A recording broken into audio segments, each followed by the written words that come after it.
저도 과학은 어렵습니다만 이정모. 과학은 삶의 태도다. 도대체 과학이란 무엇인가? 우리는 왜 과학을 하는가?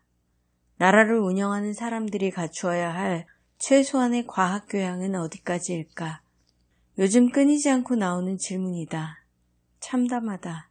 TV에서, 그것도 장관 후보자 청문회에서 6,000년이라는 신앙적 지구나이와 46억 년이라는 과학적 지구나이가 따로 있다는 이야기를 듣게 될 줄은 몰랐다. 더 놀라운 것은 이러한 창조과학 관련 발언이 심각한 것으로 받아들여지지 않았다는 사실이다. 그보다는 뉴라이트 역사관인이 벤처기업 육성 방안에 대한 질문에 별다른 전문성이 없는 답변을 했다는 것이 더 문제가 되었다. 지구의 나이를 6,000년이라고 믿는 것은 큰 문제가 아니라고 보는 듯했다. 이해한다. 청와대도 그런 것처럼 보이니 말이다. 하여간 참담하다. 과학이란 무엇일까?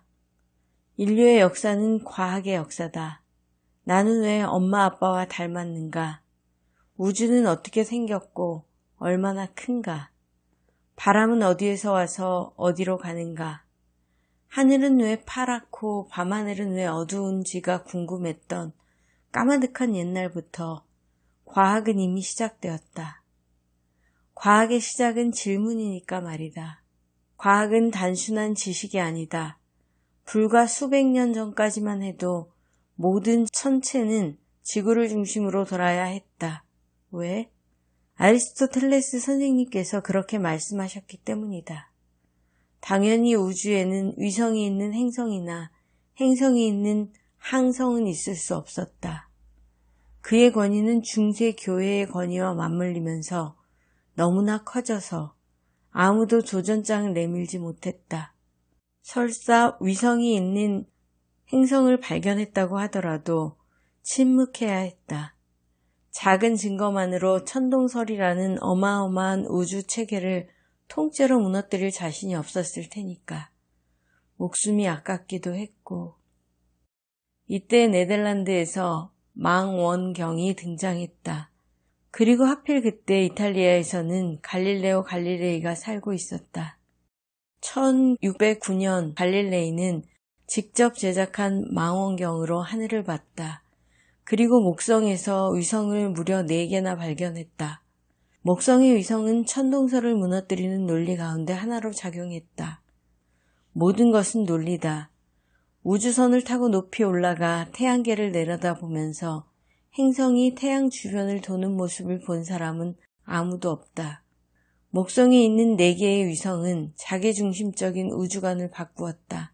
하지만 그게 진실은 아니었다. 관측 기술이 발달하면서 목성의 위성은 한동안 67개에 이르렀다. 그러다가 2017년 봄이 되자 69개가 되었다. 과학을 지식으로 여긴다면 우리는 매일 틀린 지식을 쌓고 있는 셈이다. 틀린 것으로 증명될 수 있는 것만 과학의 대상이 될 수 있기 때문이다. 허망한 일이다. 칼 세이건은 과학은 단순히 지식의 집합이 아니다. 과학은 생각하는 방법이다. 라고 했다. 존경하는 물리학자 김상옥 교수는 과학은 지식의 집합체가 아니라 세상을 대하는 태도이자 사고방식이라고 했다. 같은 말이다. 생각하는 방법에 따라 삶의 태도가 달라지기 때문이다. 과학적인 지식은 빨리 늘어나고 널리 퍼지는 데 비해 생각하는 방법과 삶의 태도는 중세 시대나 지금이나 바뀌고 있지 않다. 지식을 쌓는 것은 부지런하기만 하면 되지만 생각하는 방법과 삶의 태도를 바꾸는 데는 연습이 필요하다. 그런데 그 연습을 할 수 있는 곳이 없다. 설사 연습을 하려고 해도 정밀한 계산을 요구하는 경우가 많아 너무 어렵고 금방 지치고 실증나게 하는 것 투성이다.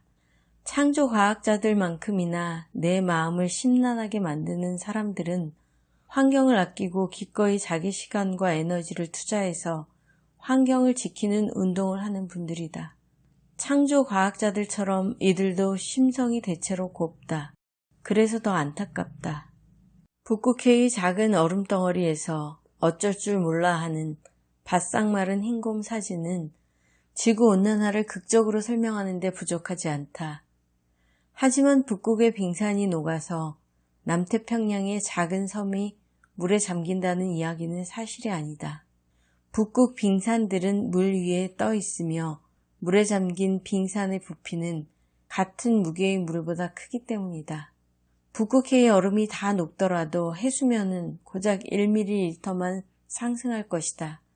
빙산은 대부분 이미 물에 잠겨져 있고 얼음이 녹아 물이 되면 부피는 오히려 줄어들기 때문이다. 물론 북극의 빙산이 사라지면 햇빛을 반사하는 양이 줄어들어서 육지의 빙하가 녹는 속도를 빠르게 하고 결과적으로 해수면이 상승할 수 있다.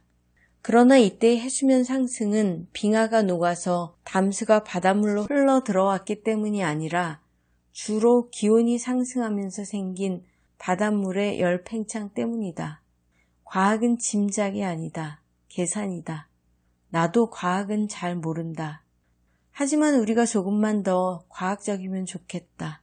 세상을 조금만 더 합리적으로 본다면 우리의 삶의 조건도 바뀌지 않을까? 저도 과학은 어렵습니다만